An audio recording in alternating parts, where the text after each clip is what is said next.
అంటే మీకు ఇప్పుడు పెద్దిరెడ్డి గారి అబ్బాయి మిథున్ రెడ్డి గారు సంపూర్ణంగా నన్ను నిలువరించే బాధ్యత ఆయన తీసుకున్నారంట.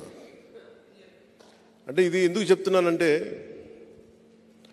ఒక సందర్భంలో నేను ఆయన్ని ఢిల్లీలో కలిశాను. ఆ మాటల సందర్భంలో ఆయన అన్న మాటలు ఏంటంటే,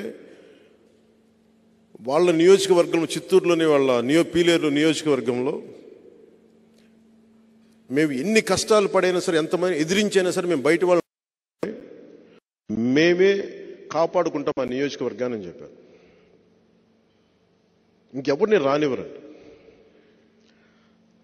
అక్కడ మన పార్టీ కోసమే పోయినసారి ఒక యాదవ సమూహాలకు చెందిన ఒక యువకుడు మన పార్టీ తరఫున పోటీ చేస్తే పాపం చాలా భారీగా నామినేషన్ వేశారు.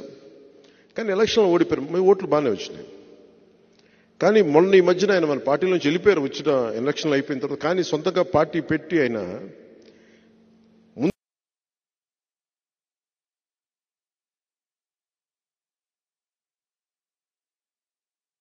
బీసీలకు అండగా ఉంటామంటే మేము మెతుకులు పడేస్తాం, మీరు ఏరుకోండి. 60 పైచిలుకు సీట్లుంటే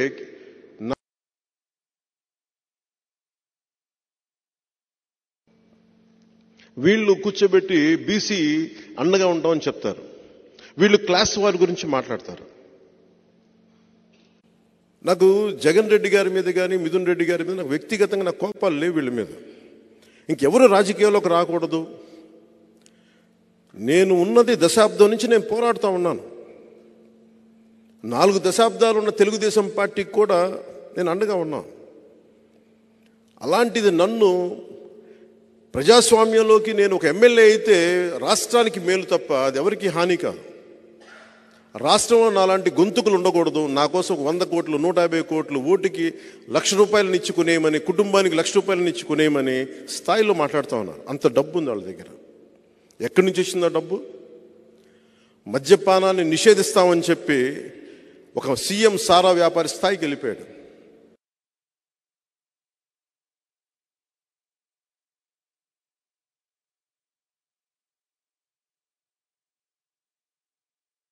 కుటుంబీకులు ఇంత డబ్బు పేరుకుపోయి వాళ్ళ దగ్గర ఏం చేయాలో తెలియక కొట్టుకుంటున్నారు వాళ్ళు. నేను వాళ్ళతో ఏం ఛాలెంజ్ చేసి ఏం చేయట్లా. నాకు వాళ్ళ డబ్బు తాలూకు శక్తి నాకు బాగా తెలిసిన వాడిని. నేను ఒక్కటే కోరుకుంటాను, నిజంగా తల్లి దీవెన కనుకే ఉంటే నాకు మీ అందరి ఆశీస్సులు ఉంటే మనిషికి 1,00,000 పంపించినా 1,00,000 పంచినా అది పనిచేయదు.